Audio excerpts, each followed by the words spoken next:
لەپاش 12 ڕۆژی جەنگی ڕاستەوخۆی نێوان ئیسرائیل و ئێران لە ماوەی 12 کاتژمێردا ئاگربەستی نێوان ئەو دوو وڵاتە ڕاگەنراماوەی چەند ڕۆژێک ئاگربەستەکە چۆتە بواری چێبەجێکردنەوە. بەڵام ئەوەی کە زۆر جێگەی باسە متمانی نێوان ئەو دوو وڵاتیە بەرامبەر بەو ئاگربەستای چێبەجێ دەکرێت یاخود نا و چەندێک پابند دەبن. هەرچەندە دۆناڵد ترامپ دوور و نزیک چاوی لەسەر هەردوو وڵاتە و بە بەردەوامی هۆشداری دەدات بە هەردوو وڵات ئەگەر پابندی ئەو ئاگربەستە نەبن ڕەنگە و کاردانەوەی جیاوازی هەبێت لەسەر بابەتەکە و بە دیاریکراویش هۆشداریەکانی تونترە بەرامبەر بە ئێران و دەڵێ ئەگەر بۆ نمونە پابند نەبێت ئێمە ئامادەین کە جەنگ دەست پێ بکەینەوانێ. قسەکان لەسەر ئەوەن ئایا ئێران بە چ مەرجێک ڕازی دەبێت دەچێتە سەر مێزی گفتوگۆ و دانوستانەکان ئەمە بابەتێکە و باس لە ئەوەش دەکەین کە مێژووی نێوان ئەم دوو وڵاتە چیمان پێ دەڵێت چی وای کردو دۆخەکە بگەێنێتە ئێرەکە بەڕاستی جەنگی ڕاستە و خۆڕا بگەێنن بەبێ ئەوەی کە ئیسرائیل بە جۆرێک لە جۆرەکان گۆڕایەڵی ئەمریکا بێت دەرچەندە ئێرانەڵێت ئەمریکا خۆی گڵۆپی سەوزی بۆ ئیسرائیل کردووە گەرنا ئیسرائیل دەتوانی ئابوو ئاسانی بۆ دەستکراویە هێرش بکاتە سەر ئێمە. ئێستا باس لەوە دەکەین کە ئەم ئاگربەستەی کە ڕاگەنراوە چەندێک کاریگەری لەسەر ناوچەکە دەبێت و چەندێک دەتوانرێت هێوری و ئارامی بۆ ناوچەکە بۆ نێوان هەردوو وڵات و بە دیاریکراویش بۆ ڕۆژهەڵاتی ناوەڕاست بگەڕێنێتەوانێت. نیاز سەعید نووسەر و شیکەرەوەی سیاسی کە جەنابێ ڕاستەوخۆ لێرەن کاک نیاز زۆر بەخێربێت. سپاس بۆ ئامادەبوونی تەنە خۆشحاڵم کە لێرەی. کاک نیاز دەمەوێت سەرەتا لە مێژووکەوە دەست بکەین با بزانین ئەو قۆناغی پەیوەندی کە لە نێوان ئیسرائیل و ئێراندا هەبوو تا ئێستا بە چ گۆڕانکاری و قۆناغێکدا تێپەڕێوتە هاتووتە ئێرە. سەرەتا سوپاس بۆ بانکێشکردنەکەتان بۆ بەشداریکردن و لە بەرنامەی پرسی ڕۆژی ئەمڕۆ. ئێمە ئەگەر بگەڕێنەوە بۆ قسەکردن لەسەر مێژووی پەیوەندیەکانی نێوان ئێران ئیسرائیل کە چەندین قۆناغی جیاوازی بڕیوە ئێمە پێویستەکە بیکەینە دابەشی کەین بۆ دوو قۆناغ. قۆناغی یەکەم کە لە ساڵی 1950 دەست پێکات و لە ساڵی 1970 کۆتایی پێێت. قۆناغی دووەم لە دوای ساڵی 1970 دەست پێکات و درێژەی هەیە تاکو ئەم قۆناغی ئێستا. قۆناغی یەکەم قۆناغی سیستەمی پاشایەتی پەهلەویە ئەو کاتەیە کە محەممەد ڕەزاشا پادشای ئێرانە و پەیوەندی بەهێز بنیات ئەنێ لەگەڵ ئیسرائیل و لەو قۆناغا دەوڵەتی ئێران ئەبێتە یەشێک لەو دەوڵەتانەی کە دان بە دەوڵەتی ئیسرائیلانێت دیارە ئێران دوو جار دانی بە دەوڵەتی ئیسرائیلە ناوە یەکەمیان لە ساڵی 1950 دووەمیان لە ساڵی 1960 دیارە یەکەمیان دکتۆر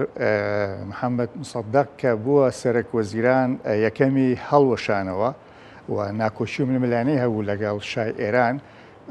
ساڵی 53 بە کوتێتا 1953 بە کوتێتا لایەن برد دوای ئەوە سەر لە نوێ پەیوەندەکانی نێوان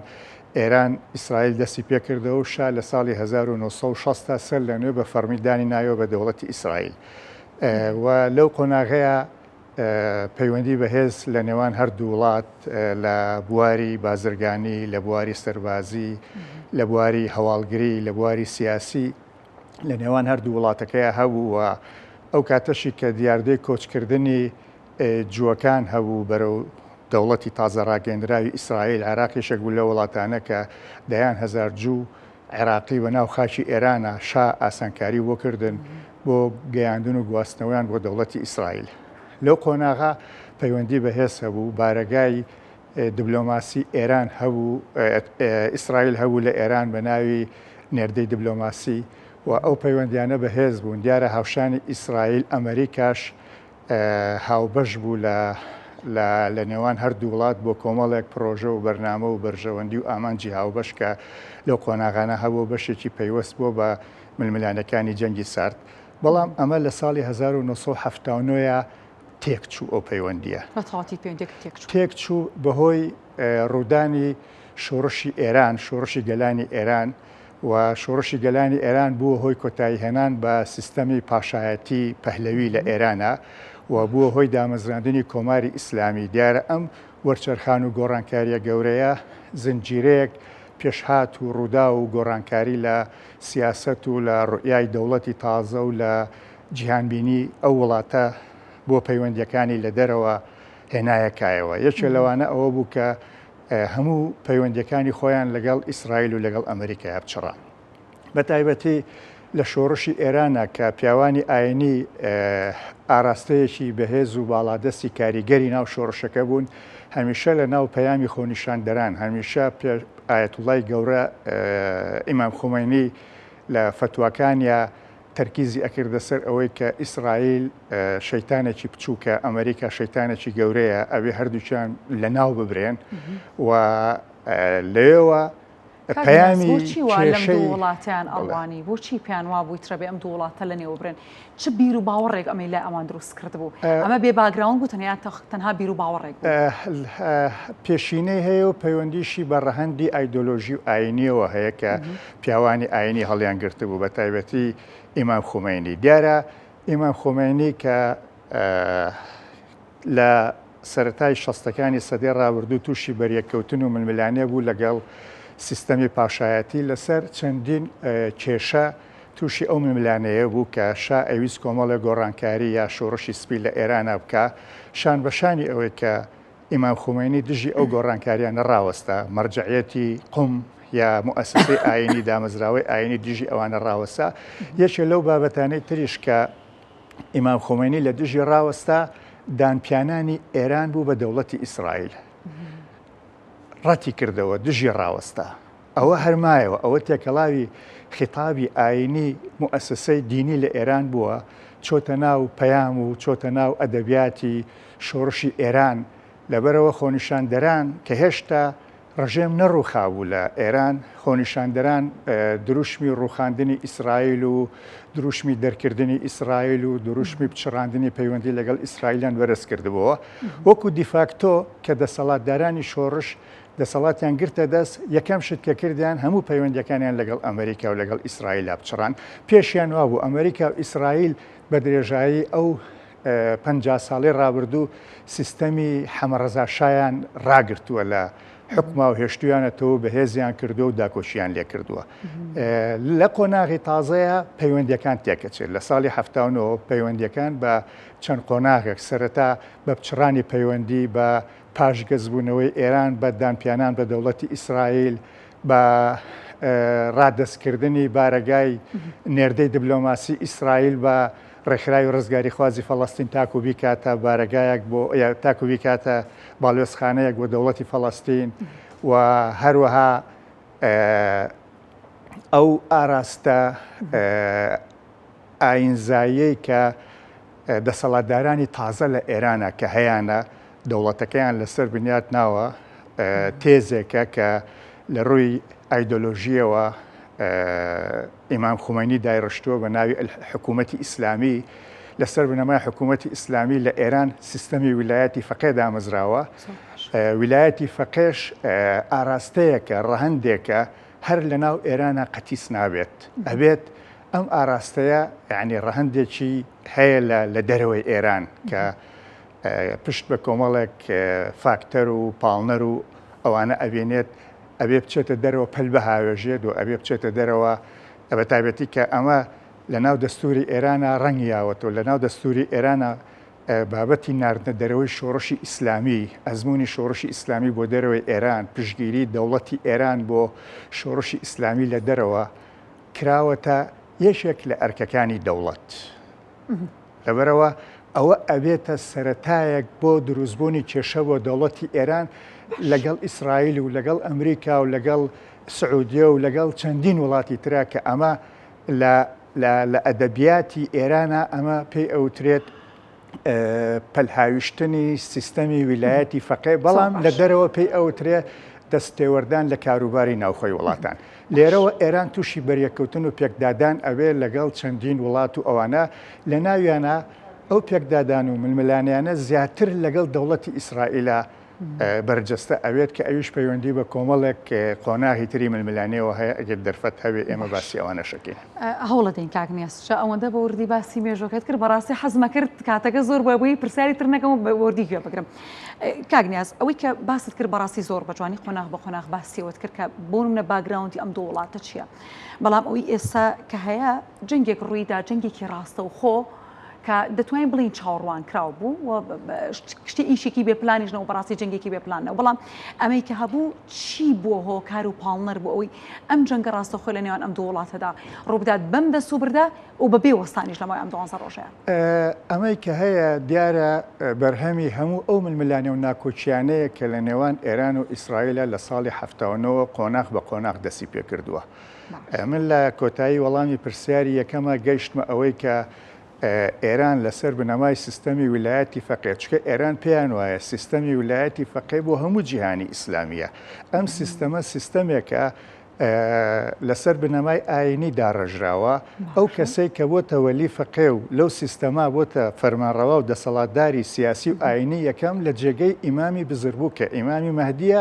لەسەر عەرشی دەسەڵات دانیشتوتە ئەو کاتێ ئیمامی مەهدی دەرەکەوێت لەبەرەوە پێیان وایە ئەم سیستەمە نابێ هەر لە ئێران ناوێت ئەوێ بچێتە جیهانی ئیسلامیەوە دیارە لە ڕووی ئاینزاییشەوە بە پلەی یەکەم ئەوان مەبەستیانە بچێتە ئەو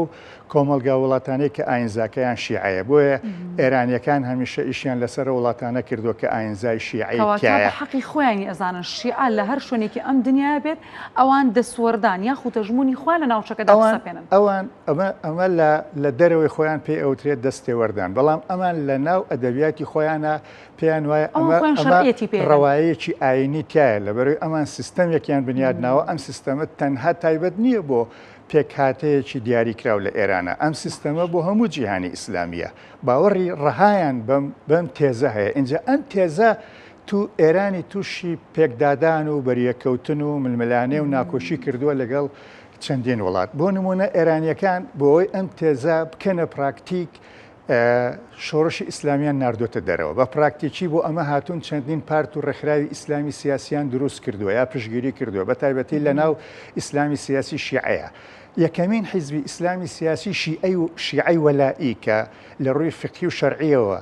وەلائی بگەڕێتەوە بۆ وەلی فەقێ لە ئێران بۆ مەرجعەتی قوم لە ئێران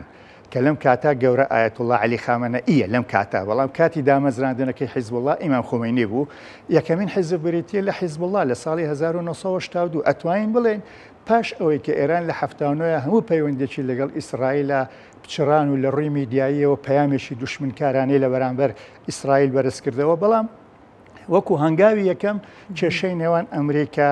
کێشەی نێوان ئیسرائیل ئێران لە دامەزانێنی حیزبوڵڵاوە دەست پێکە لە ساڵی 82 کە باڵیۆزی ئێران لە دیمەشق ئەختەری ڕۆڵی گرنگی هەبوو لە دامەزاندنی حیزبوڵایە و حیزبوڵا چووە ناو ململانەکانی شەڕی ناوخۆ لە لوبنان و حیزبوڵا لە باشووری لوبنان کەوتە بەرەنگاربوونەوەی سوپای ئیسرائیل و ئێرانیەکان هەموو کۆمەکێکیانە کرد ئەوە بووە خاڵی وەرچەرخان بۆ دەستپێکردنی بەریەکەوتنەکان لە نێوان ئێران و ئیسرائیل بەڵام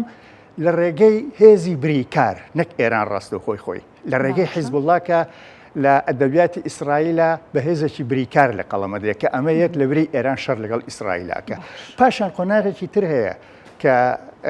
لە ئیسرائیلە پارتی کار کە پارتێکی چەپی سۆشیال دیموکراسیە لە کۆتایی هەشتاکان و سەرەتای نەوەدەکان بەهێز و باڵادەست بوو ئەم پارتە باوەڕی بە ڕێکەوتنامەی ئاشتی هەبوو لەگەڵ فەڵەستینیەکان و لەگەڵ عەرەب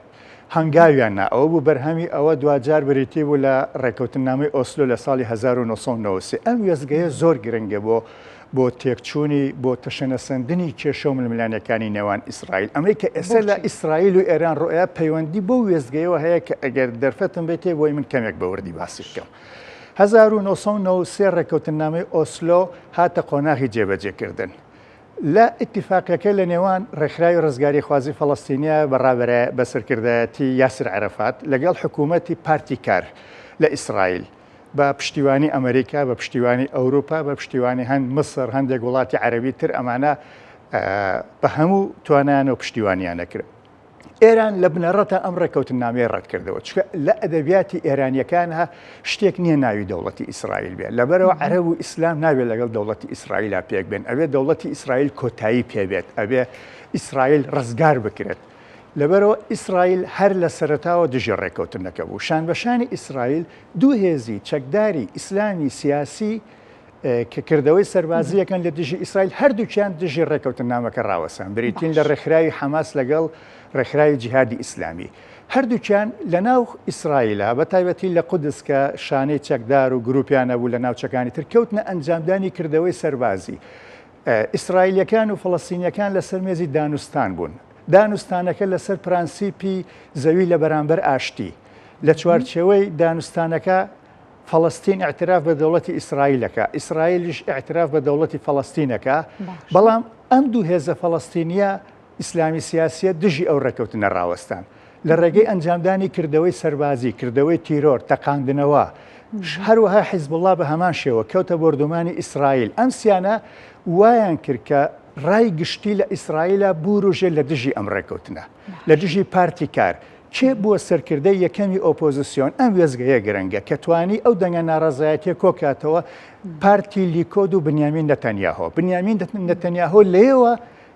ئەستێرەی لە جیهانی سیاسی ئیسرائیلە درەوشایەوە بە تەمەنێکی گەنجیەوە یەکەم سەرکردەی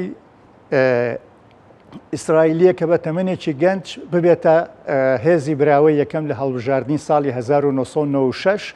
و توانی حکوومەت پێک بێنێ پارتی لیکۆت تاتە سەر حکوم پارتی لیکۆت پارتێکی ڕاستڕەوی ناسیۆنالیستی تندرەوە کە باوەڕی بە پرۆژەی ئیسرائیلی گەورە هەیەوە تا زەوی میعاد کە لە نیلەوە دەست پێکە تاکو فرات باوەڕی بە یەخستنی گەلی جوو هەیە باوەڕی بە ڕێکەوتنامەی ئاشتی نیە تەنها باوەڕی بە تەنازولی عەرەب و فەڵەستینیەکان هەیە سەرنجوە لە ساڵی 1996ەوە کە ئێمە ئێستا لە ساڵی 2025 جاین ئەکاتە 29 ساڵ لەم 29 ساڵە 20 دانە ساڵە نەتەنیاهۆ سەرک وەزیرانە 9 ساڵەکەی تریشی هەمووی کەسایەتیەکەن یا گروپێک یا پارتێکی سیاسین کە سەر بە باڵی ڕاستڕەوەکانن لێرەوە ئەتوانین بڵین ئەم ململانەیە کە ئێستا هەیە ئەم دوو وڵاتە ئەیەن بە یەکە ئەوەیە هەردوو وڵات دوو پرۆژەیان هەیە دوو پرۆژەکە ئەیا لە یەک پێکدادانی نێوان دوو پرۆژەکەیە لە ئیسرائیل پرۆژێ ڕاستڕەوەکانە بە سەرکردایەتی نەتەنیاهۆ تەسەور کە لە ساڵی 96ەوە ڕاستڕەوەکان پارتی فەرمانڕەوان هەڵبژاردن لە دوی هەڵبژاردن بەهێزترە بن باوەڕیان بە ئاشتی نییە باوەڕیان بە زەبر و زەنگ و باوەڕیان بە کوشتار هەیە وەکەوەی ئەبینی کە لە دو ساڵی ڕابردووە چیان لە غەزە کردووە هەرچەنە حەماس هەڵەیەکی گەورەی کرد لە غەزەیە بەڵام ئەوەی کە ئیسرائیلیش ئەیکا لە کاردانەوە ئەوە شەر هەڵەیەکی گەورەترە اینجا ئەوە پەیوەندی بەوە هەیە دیارە لەم دواییانەشە بەهۆی ڕووداوەکانی سووریاوە لە دوای ساڵی 2011 ئێران چوو بۆ لێواری ئیسرائیل چوو بۆ سەر سنووری ئیسرائیل لە ڕێگەی سووریا لە ڕێگەی لوبنان لە ڕێگەی حیزبوڵڵا لە ڕێگەی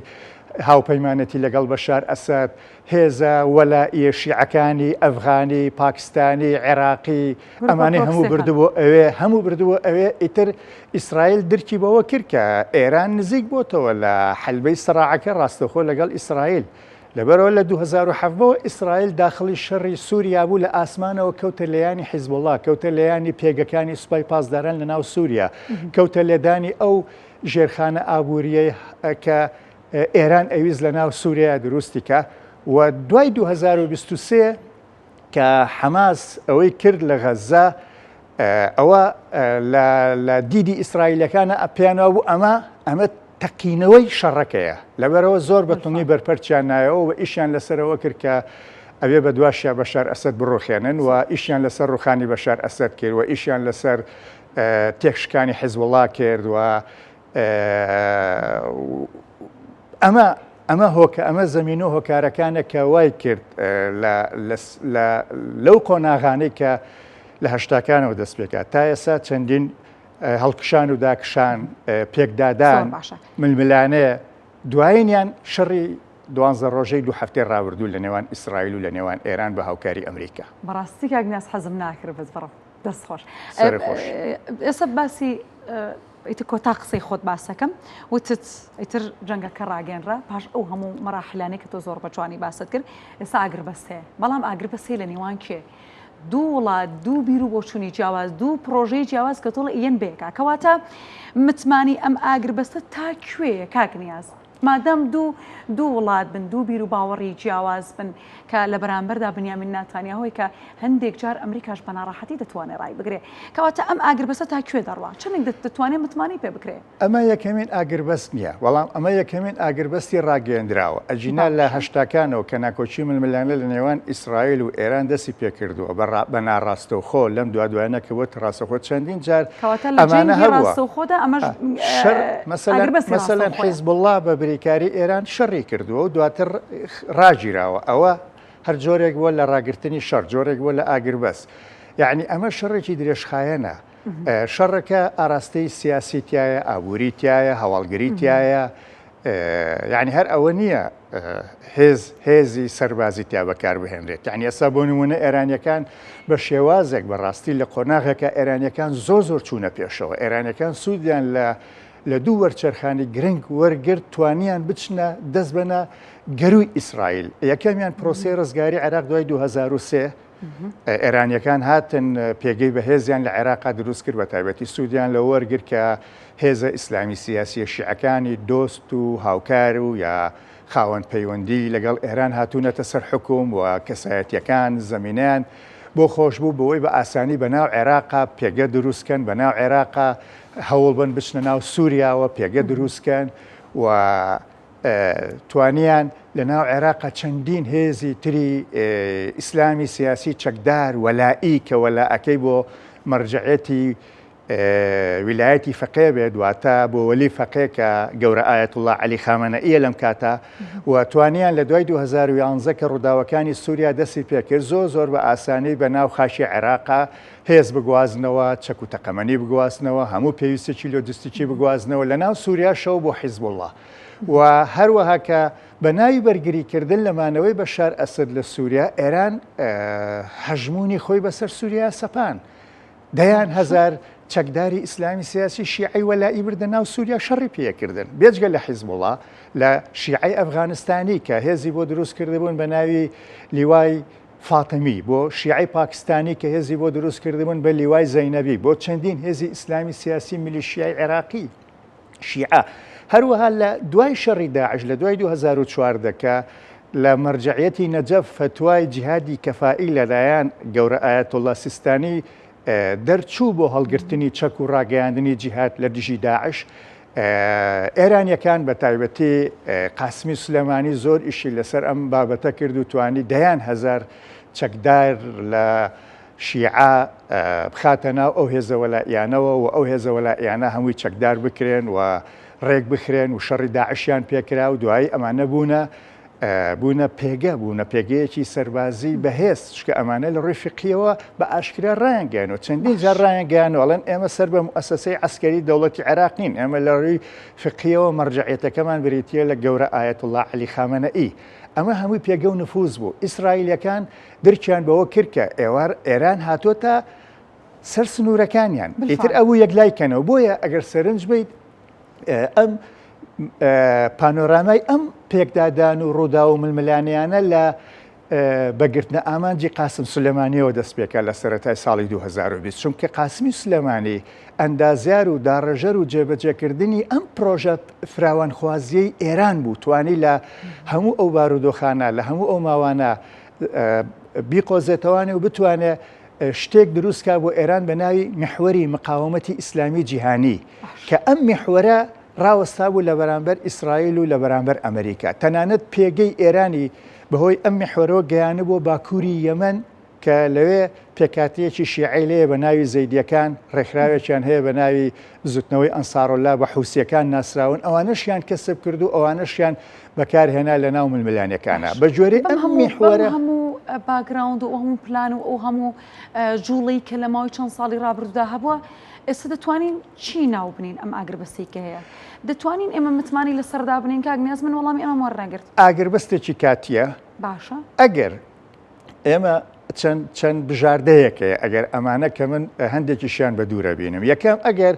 هەردوو وڵات ئامادەیان تیابێ بۆ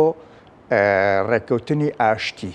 و دانپیانانی ئێران بە دەوڵەتی ئیسرائیل جارێکی تر ئایا دەوڵەتی ئێستای ئێران ئەمە ئەکات من ئەم ئەگەرە بە قورس دەبینم دووەم ئایا ئێران ئامادەیە دەستبەرداری ئەو بەرنامە ئەتۆمیەی بێت ئەوەی کە لە 12 ڕۆژی ڕابردووە ڕوویە تەنها ئەوەیە یعنی یۆرانیۆمی پیتێنرا و چارەنووسەکەی دیار نییە. کاگنیاز ئەوەی کە ئێستا هەیە لە میدیاکان باسەکرێت و میدیای ئێران خۆشی باسیەکە بەڕاستی ئێران ئامادەیەوەی تیانەکە دەست لە بەرنامەکەی خۆی چەند کاتژمێرێک بەر لە ئێستا دوای زانیاریەکانی وڵێک ئێمە دەست پێ دەکەین و بۆ خزمەتی گەلەکەمان. بەڵێ منیش ئەمێ ئەوە باسکەم کە ئایا ئێران دەستبەرداری بەرنامەی ئەتۆمی خۆیە بێت؟ من بە دووریە بینم. سێم ئێستا بێجگە لە چەکی ئەتۆم مەترسی گەورەتر هەیە لەسەر ئیسرائیل کە ئێران دەری خست لەم شەڕەیە ئێران دەری خست کە توانایەکی گەورەی لە بەرهەمهێنان و لە بەکارهێنانی ڕۆکێتی دوورهاوێژی وێرانکەر هەیە کە لە شەڕەکە بەکاری هێنا. یعنی ڕاستە لەم شەڕەیە لە ڕووی هەواڵگریەوە باڵادەستی مۆساد دیار بوو بەسەر ئێرانە زۆر دیار بوو، زۆر بەهێز بوون، زۆر کاریگەر بوون، زۆر بە نەخشە و پلان ئیشیان کرده بوو. بەڵام ئێرانیش زیرەکانە ئەم هاوسەنجەی ڕاست کردەوە. بە چی ڕاستی کردەوە؟ لە ڕێگەی ئەو بەکارهێنانی ئەو ساروخە دوورهاوێژانە و ئەو زەرەر و زیان و ئەو دەنگدانەوانەی کە دروستی کرد لە ناو ئیسرائیل و لە جیهانە بەمە هات هاوسەنجی ترسی دروست کرد. ئەم هاوسەنجی ترسە وای لە ئیسرائیل کرد. خۆ ئیسرائیل بەرنامەکە ئامانجەکەی لەم شەڕە ئەوە بوو کە بە هەموو شێوەیە کۆتایی بە بەرنامەی ئەتۆمی ئێرانی بێت. باشە خۆ کۆتایی پێ نەهاتووە. تەنها میکانیزمی بەرهەمهێنانەکەیان تەفروت و ناکردووە لە ڕێگەی بردومانەوە. ئێران ئەتوانێت چەند ساڵێکی تر ئەتوانێت دروستی بکاتەوانێ. ئەی بۆچی ئیسرائیل ملیە؟ ئیسرائیل یەکەم لایەن بوو کە ڕایگەیان من ئامادەم بۆ ئاشتی. هەرچەنە جاربەجار بۆ مانۆر وەکو هەڕەشە و فشار و گوشار ئێمە ئەمانەوێ ڕژەمەکە بڕوخێنین نظامەکە بگۆڕین. هەروەها ئەمریکاش بۆ مناوە. بەڵام ئیسرائیل لە ژێر فشاری ئەو بردومانی ڕۆکێتە بەهێزانەی ئێرانە ملیا بۆ ئاشتی. چونکە ئەوە ڕاستە لە ڕووی مرۆییەوە زیانێکی کەم هەبوو لە ئیسرائیلە، بەڵام لە ڕووی ئابووری، لە ڕووی دارایی، لە ڕووی ژێرخان، لە ڕووی ڕاوەستانی ژیان، لە ڕووی ئەو کاریگەریە دەرونی کە دروستی کرد. بە تایبەتی نەتەنیاهۆ ترسی لەوە هەبوو. نەتەنیاهۆ بەڕای گشتی ساڵی 1996 هاتوۆتە سەر حکم و کە تاکو ئێستا 20 ساڵی تیا فەرمانڕەوا بووە. لەوە ئەترسێ ئەم جارە بەڕای گشتی دوور بخرێتەوە. بۆ ڕای گشتی لە ئیسرائیلە لە 100% لەگەڵ ئەم شەڕان نییە. بۆی هەیە نەیاری هەیە، بۆی هەیە ڕای گشتی ڕۆژ بە ڕۆژ دژی ئەم شەڕە بێ. بە تایبەتی ئەگەر سەرنج بێ بزانە ڕای گشتی لەسەر ئەوەی کە چەند دیل و بارمتەیەکی ئیسرائیلی لای حەماسەیە چەند جار ڕژاونەتە سەر شەقام، چەند جار ئەم بابەتیان و ڕژانوە لە دژی نەتانیاهۆ، لە دژی حکوومات. ئەی باشە ئەگەر ئەم شەڕە بەردەوام بێ بەم شێوازە ئەمە لە بەرژەوەندی نەتەنیاهۆ نابێت. ئیسرائیل وڵاتێکی دیموکراسی پێشکەوتووە. ساڵی 2022 دوایین هەڵبژاردن کراوە. 2026 هەڵبژاردن نەکرێتەوە لە ساڵی داهاتووە. نەتانیاهۆ ترسی ئەوەی هەیە کە ڕای گشتی ئەم جارە بە دۆڕاندنی با لە هەڵبژاردنە وەک چۆن لە ساڵی 96 بزانە 96 حەماس و جیهاد و حیزبوڵڵا لە ڕێگەی تێکدانی ڕێکەوتنامەی ئاشتی و ئەو کردەوە تیرۆریستی و کردەوە سەربازی و تەقاندنەوانەی کە ئەیان کرد گەورەترین هەڵمەتی بانگەشەی هەڵبژاردنیان بە ناڕاستەوخۆ بۆ نەتەنیاهۆ کرد. نەتەنیاهۆ بەوە هاتە سەر حکوم. ئەم جارە لەوە ترسێ ڕای گشتی جارێکی تر دووری خاتەوە لە دەسەڵات. ئێرانیەکانیش درکیان بەمە کردووە، ئەزمونێکی دەوڵەمەندیان هەیە. ئێرانیەکان خاوەنی چەندین ئیمپراتۆریاتی مێژووین و چەندین ناوەند و دام و دەستگای سیاسیان هەیە. درکیان بەمە کردهبوو کە ئەمان نەتوانن چەکی ڕای گشتی بەکاربهێنن لە دژی نەتانیاهۆ. بۆیە بە شێوازێک ململانیەکانیان بر بەڕێوە لەم شەڕەیە کە بە ئاراستەیە بێت کە بتوانێت ببێتە ڕوژاندنی ڕایگشتی. باشە کاگنەس پێت وانە ئەنجامدانی ئەم جەنگە دیوێکی دیکەی هەیە ئەویش ئەوەیە کە بەڕاستی ئێران بە جۆرێک لە جۆرەکان لە بەرۆی چەندین ساڵە لەژێر قەیرانێکی ئابووری بەهێزدایە ڕەنگە چاوەڕی ئەوەی لێ نەکرایە کە ئەم وزە سەربازیە باشەی هەیە کە دەتوانێت بەرپەرش بداتەوە. پێت وانە ئەم جەنگەی ئیسرائیل و ئەمریکا کە لە بەرامبەر ئێران کردیان دیوێکی دیکەی ئەوش ئەوەیە کە دەیانویست بزانن توانای ئێران تاکوێ بدر لە بابەتی ئەتۆمی؟ یەکێک لە ئەتوانی بڵێ یەکێک لە ئەنجامە لاوەچیەکانەوەیە کە هەردوو لاش هەم ئێرانیش ڕەنگە مەبەستی بووبێ هەم ئیسرائیل هەم ئەمریکا هەم وڵاتەکانی تریش بە تایبەتی مەبەستیان بووە کە ئەزمموی توانای سەربازی ئێران تاقی بکەنەوەێ چکە کاک نیاز بەڕاستی ئێستا ئێران خۆمانەزانین لە دۆخێکدانی بەڕاستی بەرداوامی بدا بە جەنگ لەگەڵ کێش جەنگ لەگەڵ ئیسرائیل و ئەمریکا هیچ وڵاتێکیان ناتوانن بەردەوامی بە جەنگ من نە ئیسرائیل دەتوانێت لە دژی ئێران بکەنە ئێران دەتوانێت لە دژی ئیسرائیل بکات تەنها توانن شتی سنووردار بکەن ئەمە یەکەمین جاریش نییە کراوە تۆ سەیری کە بزانە لە 2007 ئیسرائیل لەناو سووریایە ئامانجی ئێرانی و ئامانجی حیزب الله پێچێکە حیزب اللهش لەسەر ئێران ئەژمارەکرێت لە 2020ەوە چەندین جار پێکدادان و بردومان هەبووە یەک خاڵ هەیە کە زۆر گرنگە جغرافیای سەربازی هاندەر نییە بۆ هەڵگرسانی شەڕی یەکلاکەرەوە لە بینی ئێران و ئیسرائیل ئەم وڵاتانە سنووریان بە یەکەوە نییە تا لە شکرکۆکردنەوەیەکێکیان پەلاماری ئەویتر بە ئەویتر بڕوخێنێت و ئەگەر وڵاتێک لە دەور ئێسم بۆ نمونە ئەمریکا لە ساڵی 2001 لە چوارچێوەی شەڕی دژی تیرۆر ئامانجێکی ئاشکرای بەرز کردەوە و تێمە حکوومەتی تالیبانە ڕوخێنین وڵەتێکی بۆدانا تالیبان ئوسامە بنلادنی تەسلیم نەکردەوە بوو لە 2001 لە دوای 11 سپتەمبەر هێرشیان کرد و میرنشینی تالیبانیان ڕوخان ساڵی 2003 لە عێراق دروشمی ڕوخانی سەدام حسێنیان بەرز کردەوە و جێبەجێیان کرد بۆ لەبەروی توانی مەسەلەن لە ئەفغانستان توانی لەشکرێکی زۆر لە پاکستان و لە ڕێگەی دابەزاندنی لە ئاسمانەوە و هاوپەیمانەتێکی نێودەوڵەتی فراوانی دروست کرد بەڵام ئێستا ئیسرائیل ناتوانێت هاوپەیمانەتیەک ڕێک بخات لە دژی ئێران لە ناوچەکەیان ناتوانێت هەروەها هیچ وڵاتێکی عەرەبی دەوروبەری ئێرانیش یا وڵاتەکانی تری شەوانەی کە دراوسەی ئێرانن تورکیا و هەندێک لە کۆمارەکانی ئاسیای ناوەڕاست هیچ یەکێک لەمانە ئامادە نین زەوی خۆیان بخەنە خزمەتی ئەمریکا و خزمەتی ئیسرائیل تاکو لێەوە هێرش بکەن و ئێستا هێرشی سەر زەوی شێوازێکی شەڕی کلاسیکیە ئێستا ئەم شەڕە زیاتر شەڕێکە بۆ تەمیەکردن شەڕێکە بۆی تەڕەفێک بتوانێت تەنازول بە ئەوی تر بکە شەڕێکە نەتەنیاهۆ بۆ ئەوەی هەستی کرد کە ئێران و محوەری مقاومەتی ئیسلامی لە چەند ساڵی ڕابردووە ئازارێکی زۆری دەوڵەتی ئیسرائیلیان ناوە بۆ مائلوەجه ئەبوو شتێ بکە لە بەرامبەر ئێران ئێران هەستی کرد کە لەلایەن ئیسرائیل و ئەمریکاوە زۆر ئازار دراوە بە تایبەتی لە دوای بە ئامانجکردنی قاسم سلێمانی و بە ئامانجکردنی هەموو ئەو سەرکردە و فەرماندانەی سوپای پاسداران لە ئێران کە لە ڕابردوو لە سووریا تیرۆر کران لە 3-4 ساڵ یا کوژراون یا تیرۆر کراون یەکێک پێی خۆشە بڵێ تیرۆر کراون یەکێک پێی خۆشە بڵێ کوژراون یەکێک پێی خۆشە بڵێ شەهید کراون هەر کامیشیان بەکاربێنی ئەمە ئێرانیش بە شوم ئەلوە چاگەڕا یعنی شتێ بکە کە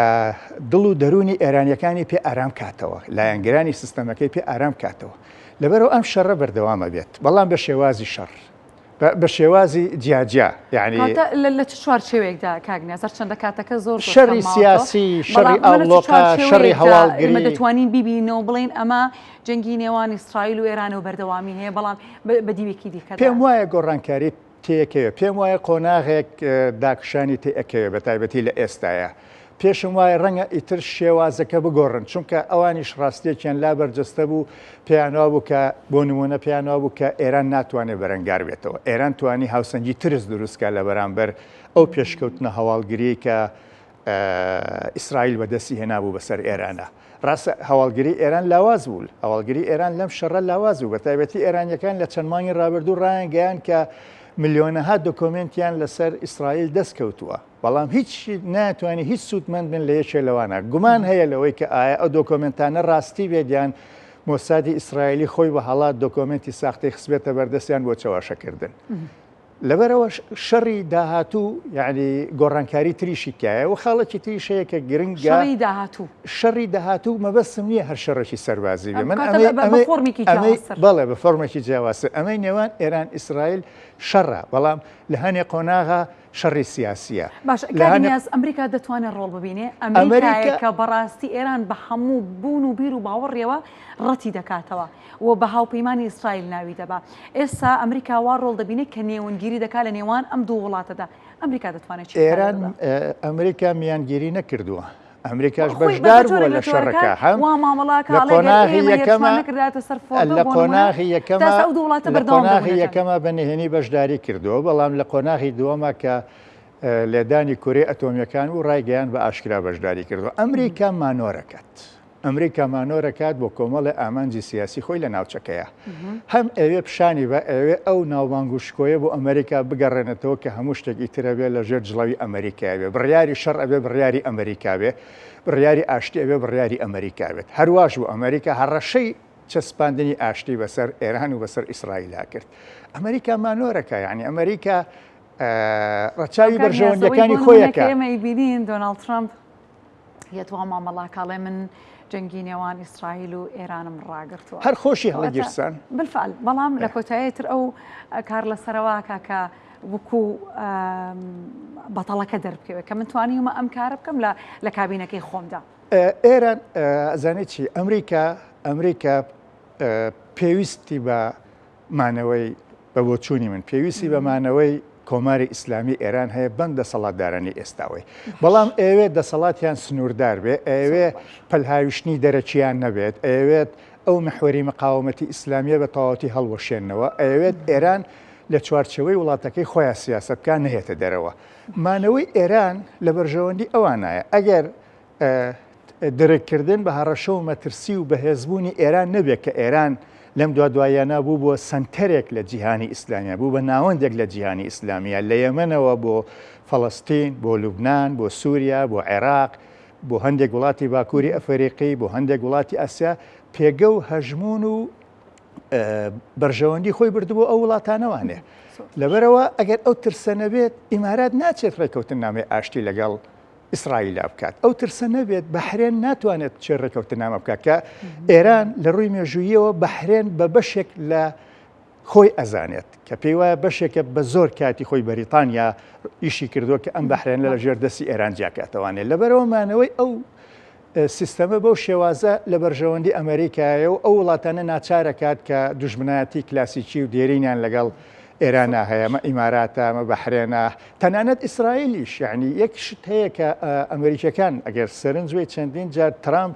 تەکیدی کردەوە ئەڵێ ئێمە فریای ئیسرائیل کەوتین، یعنی ئێمە پەیامێکە بۆ ئیسرائیل، یعنی ئەگەر ئێمە نەبین ئێوە گورگان خواردووەکرن لە دەوڵەتەکەی خۆتانە. کاگنیا زۆر بەخێر بێ. زۆر سپاس. زۆر چێژم لە گفتوگەکە بینی بەڕاستی. سەرکەوتوو بن. زۆر بەخێر بێ. زۆر سپاس بۆ نیاسایی نووسەر و شیکەرەوەی سیاسی کە جنابێ ڕاستەخۆ لێرە بوون. دووبارە زۆر بەخێر بێ، خۆشحاڵ بووم ماندوومان کرد.